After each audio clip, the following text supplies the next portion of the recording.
America Israel versus Russia China Iran సంబంధించినటువంటి పార్థసారథి గారికి సంబంధించిన ఒక కథనం చూద్దాం. కోల్డ్ వార్ ఎరా టెక్నాలజీ అమెరికా కొంప ముంచింది. సోవియట్ యూనియన్కి అమెరికాకి మధ్య కోల్డ్ వార్ నడుస్తున్న సమయంలో 45-89 పోటాపోటీగా ఆయుధాలను ఉత్పత్తి చేస్తున్న రోజుల్లో సోవియట్ యూనియన్లో అభివృద్ధి చేయబడ్డ ఎయిర్ డిఫెన్స్ సిస్టమ్ 2026లో అమెరికన్ ఫైటర్ జెట్స్ను కూల్చాయి. వినడానికి వింతగా ఉన్న 2 రోజుల క్రితం జరిగిన సంఘటనలు విశ్లేషించి డిఫెన్స్ ఎక్స్పర్ట్ చివరికి సోవియట్ కాలం నాటి పాత ఆయుధాలను ఉపయోగించి ఇరాన్ అమెరికన్ ఫైటర్ జెట్స్ని కూల్చిందని నిర్ధారించారు. అఫ్కోర్స్ కోల్డ్ వార్ సమయంలో కేజీబీ సిఐఏలు ఒక టెక్నాలజీ ఇంకొకరు దొంగతనం చేయడమో లేదా డబ్బా చూపి తీసుకోవడమో జరిగేది. ఈ రెండు కాకపోతే హనీ ట్రాప్ అనే ఆయుధం ఉండనే ఉంది. అయితే ఇరాన్ ఉపయోగించిన surface to air missiles 2 variants ఉన్నట్టు గుర్తించారు. సోవియట్ కాలం నాటి రేడియో సిగ్నల్ ఆధారిత low altitude missile, image infrared heat seeking missile. Iran ఉపయోగించిన సర్ఫేస్ టు ఎయిర్ మిస్సైల్ చాలా సింపుల్ టెక్నాలజీతో తయారు చేసింది. వరల్డ్ వార్ II సమయంలో జపాన్ బాంబర్ విమానాలను కూల్చడానికి అమెరికా తయారు చేసిన short range surface to air మిస్సైల్ని పోలి ఉన్నట్టుగా తెలుస్తుంది. Short range surface to air missile అని అంటూ బాంబర్లని ఎలా కూలుస్తుందనే సందేహం రావచ్చు. కానీ రెండో ప్రపంచ యుద్ధ కాలంలో బాంబర్స్ తక్కువ ఎత్తులో ఎగురుతూ దాడి చేసేవి. అమెరికన్ మిలిటరీ వాడిని short range surface to air technology Iran దగ్గరికి ఎలా వచ్చిందో తెలియదు. బహుశా రష్యా లేదా చైనా ఇచ్చి ఉండొచ్చు. ఇరాన్ వాడిన మిస్సైల్ని SA-67 లేదా SAQR-1గా వ్యవహరిస్తారు. నాటో కోడ్ నేమ్ 358 SAQR అంటే గద్ద, హాక్. మొదటి వెర్షన్ మిస్సైల్ రేడియో సిగ్నల్స్ని ఆధారంగా చేసుకుని టార్గెట్ చేస్తుంది. విమానం లేదా యుఏవి కామికాజ్ డ్రోన్, హెలికాప్టర్ నుంచి వచ్చే రేడియో సిగ్నల్ ఆధారం చేసుకుని ఆ దిశగా ప్రయాణించి రేడియో సిగ్నల్ బలంగా వెలువడుతున్న ప్రదేశం దగ్గర హై ఎక్స్ప్లోజివ్ పేలుడు పదార్థాన్ని విడుదల చేస్తుంది. నేరుగా టార్గెట్ని ఢీకొట్టదు. రెండో వెర్షన్ SAQR-1 లేదా SA-67. దీనిలో గైడెన్స్ కోసం IMIR ఇమేజింగ్ ఇన్ఫ్రారెడ్ సేకర్ మరియు electro optical 16X active labour proximity fuse ఉంటుంది. లాంచర్ 45 డిగ్రీల కోణంలో చిన్న లాంచర్ నుండి ప్రయోగిస్తారు.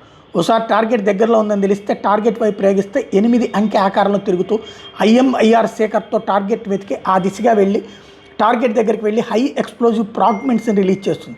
28,000 అడుగుల రేంజ్ కలిగి ఉంది. డిఫెన్స్ ఎక్స్పర్ట్స్ అభిప్రాయం. చాలా తక్కువ ఖర్చుతో తయారు చేశారు. హైబ్రిడ్ టెక్నాలజీ వల్ల ప్రయోగించడం చాలా తేలిక. చిన్న నిత్యం లాంటి లాంచర్తో ప్రయోగించి లాంచర్ కనబడకుండా ఇసుక కప్పేయచ్చు. టార్గెట్ని ఛేదించడంలో 90% అక్యురసీ కలిగి ఉంది. Fire and forget. Iran spare parts దిగుమతి చేసుకోవడానికి దుబాయ్ కేంద్రంగా కొన్ని షెల్ కంపెనీలు తెరిచి దుబాయ్కి రాగానే ఇరాన్కి బోట్ల ద్వారా తరలించేది. దుబాయ్ అధికారులకు తెలిసేదంతా జరిగింది. కానీ ఇరాన్ దుబాయ్ని కానీ యూఏని కానీ వదిలిపెట్టలేదు. ఏదో బలమైన కారణం ఉండుంటుంది. SAQR-1 లేదా SA-67కి బలైంది ఎన్ని? అమెరికన్ MQ-9 రేపర్ UAVలు 4, అమెరికన్ F-15Eలు 2, అమెరికన్ F-35 1, అమెరికన్ ట్రాన్స్పోర్ట్ విమానం C-130 1, రెస్క్యూ ఆపరేషన్ కోసం వచ్చిన బ్లాక్ హాక్ హెలికాప్టర్ 2, ఒక F-35 తప్ప మిగతావన్నీ ఒకే రోజులో కోల్పోయింది అమెరికా. తప్పెవరిది? ముందుగా ఇరాన్ మీద దాడుల కోసం తాత్కాలికంగా ఏర్పాటు చేసిన సెంట్రల్ కమాండ్ది. ఇరాన్లో ఎయిర్ డిఫెన్స్ అనేది లేదని, అన్నీ ధ్వంసం అయిపోయాయని నివేదిక ఇచ్చిన సెంట్కామ్ ఇచ్చి నివేదికను పెంటగాన్ అధికారులు ట్రంప్ చెవిని వేస్తే ట్రంప్ అంతర్జాతీయ మీడియా ముందు our birds are flying freely on Tehran అని ప్రకటించడం. ఇజ్రాయెల్ వార్ ప్లానర్స్ కూడా సరైన ఇంటెలిజెన్స్ ఇన్పుట్ లేకుండా నతాన్స్, ఇస్ఫహాన్లో శుద్ధి చేసిన యురేనియం నిల్వలు ఉన్న ప్రదేశాన్ని రెక్కీ చేయమని F-15Eని పంపడం.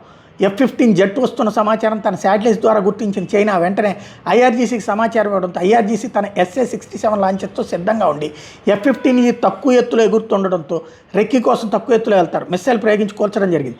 F-15E ఫైటర్ జెట్లో 2 ఉన్నారు. ఒక పైలట్ అయితే రెండవ వారు WSO weapon systems officer come navigator. Missile attack చేయగానే పైలట్ WSO 2 ఎజెక్ట్ అయ్యారు. తన జెట్ని మిస్సైల్ అటాక్ చేసిందని ఎజెక్ట్ అవుతున్నామని పైలట్ సెంట్కామ్కి సందేశం పంపించాడు.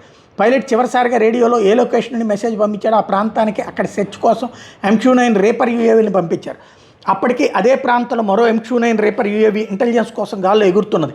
పైలట్ ఉన్న ప్రదేశాన్ని గుర్తించిన MQ-9 రేపర్ని IRGC SA-67తో కూల్చేశారు. రెస్క్యూ కోసం పంపిన 2 బ్లాక్ హ్యాక్ హెలికాప్టర్ని కూల్చేశారు. అక్కడ పరిస్థితి అంచనా వేయడం కోసం MQ-9 రేపర్ని పంపించగా దాన్ని కూడా కూల్చేశారు. మరో C-130 రవాణా విమానాన్ని పంపగా దాన్ని కూడా కూల్చేశారు. C-130 రవాణా విమానం ఎందుకు పంపించారు? C-130లో శుద్ధి చేసిన యురేనియం ఎక్కడుందో కనిపెట్టే ఎక్విప్మెంట్ ఉంది. కానీ యురేనియం జాడ తెలుసుకునే లోగానే ఇరాన్ కూల్చేసింది. C-130 కూలిపోగానే అందులోని సిబ్బందిని రక్షించడానికి మరో 2 బ్లాక్ హ్యాక్ హెలికాప్టర్లు వచ్చాయి. C-130 కూలిపోయినప్పుడు అందులో ఎంతమంది సిబ్బంది ఉన్నారో, ఎంతమంది బతికారు, ఎంతమంది చనిపోయారో తెలియరాలేదు. కానీ యురేనియంని గుర్తించడానికి ఉద్దేశించిన ఎక్విప్మెంట్ ఇరాన్కి దొరకకుండా మొత్తం శిథిలాన్ని బాంబులతో పేల్చేశారు. F-15 ఫైటర్ జెట్ను కూడా ఆనవాళ్లు దొరకకుండా పేల్చేశారు. $15,000 విలువ గల SA-67 మిస్సైల్తో $600 మిలియన్ విలువ చేసే మిలిటరీ జెట్స్ని నాశనం చేశారు. F-15 పైలట్ని రక్షించుకోగలిగిన అమెరికా వెపన్ సిస్టమ్స్ ఆఫీసర్ కోసం ఇంకా గాలిస్తూనే ఉంది. WSO దగ్గర మిషన్ ఉద్దేశాలు, మ్యాప్లు, భవిష్యత్తు వ్యూహాలు లాంటి కీలక సమాచారం ఉంటుంది. మరోవైపు ఇరాన్లో ఇప్పటికే కొండ గుహల్లో నివసించే ట్రైబల్స్ ఉన్నారు. ఇస్ఫహాన్ చుట్టుపక్కల నివసించే ట్రైబల్స్ WSO కోసం గాలిస్తున్నారు. IRGC ట్రైబల్స్కి ఒక బంపర్ ఆఫర్ ఇచ్చింది. WSO ఎక్కడున్నాడో సమాచారం ఇస్తే $5,000, సజీవంగా పట్టుకుని పోజులకు అప్పగిస్తే $10,000 బహుమతిగా ఇస్తామని ప్రకటించింది. రెస్క్యూ ఆపరేషన్తో చావు దెబ్బతిన్న అమెరికా WSO కోసం భారీ స్థాయిలో గాలింపు చర్యలు చేపడితే తమకే నష్టమని ఆపేసింది. నీరు, ఆహారం లేకుండా ఫైటర్ జెట్ పైలట్ 6 రోజుల వరకు బ్రతికే విధంగా శిక్షణ ఇస్తారు. పైలట్స్ కోసమే ప్రత్యేకంగా ప్రోటీన్ చాక్లెట్స్ తయారు చేసిస్తారు. ఒక చాక్లెట్ ఒక పూట ఆహారం లేకుండా చురుగ్గా ఉంచుతుంది పైలట్ని. కర్ణుడి చావుకి 1000 కారణాలు. పేట్రియాట్ ఎయిర్ డిఫెన్స్ కోసం వాడే ఇంటర్సెప్టర్ మిస్సైల్ అయిపోయాయి. దక్షిణ కొరియా నుండి తీసుకున్న 160 ఇంటర్సెప్టర్ మిస్సైల్స్ అయిపోయాయి. పోలాండ్ దగ్గర ఉన్న పేట్రియాట్ మిస్సైల్స్ని ఇవ్వమని అడిగాడు ట్రంప్. ఇరాన్తో యుద్ధం మీ సమస్య కాబట్టి మేము పేట్రియాట్ మిస్సైల్స్ ఇవ్వమని తేల్చి చెప్పింది పోలాండ్. చేసేది లేక తమ F-15 WSOని కాపాడుకోవడానికి అమెరికా కాల్పు విరమణ కోసం సిద్ధపడ్డది. వియత్నాం యుద్ధం నవంబర్ 1, 1955 నుంచి ఏప్రిల్ 30, 1975 20 ఏళ్ల పాటు వియత్నాం యుద్ధంలో పాల్గొని అమెరికా తీవ్రంగా నష్టపోయి చావు తప్పి కన్నులొట్టబోయిన విధంగా అవమానంతో విరమించింది. వియత్నాం యుద్ధం అనేది కమ్యూనిజం తూర్పు ఆసియాలో విస్తరించకుండా ఆపాలని అమెరికా చేసిన విఫలయత్నం. ఉత్తర వియత్నాం సోవియట్ యూనియన్ ఆధీనంలో ఉన్న కమ్యూనిస్ట్ దేశం అయితే దక్షిణ వియత్నాం ప్రజాస్వామ్యం పేరుతో అమెరికా నియంత్రణలో ఉండేది. సోవియట్ యూనియన్ యుద్ధంలో నేరుగా పాల్గొనకుండా మద్దతిస్తే దక్షిణ వియత్నాం తరపున అమెరికా నేరుగా యుద్ధం చేసింది. ఉత్తర వియత్నాం ప్రధానంగా గెరిల్లా యుద్ధ వ్యూహాన్ని అనుసరించి అమెరికాను ఓడించింది. ఉత్తర వియత్నాం దగ్గర అప్పట్లో సోవియట్ MiG-21 ఫైటర్ జెట్స్ ఉండేవి. కానీ అమెరికన్ ఫైటర్ జెట్ దగ్గర జవాబు లేకుండా పోయింది ఉత్తర వియత్నాం పైలట్స్ వ్యూహం ముందు.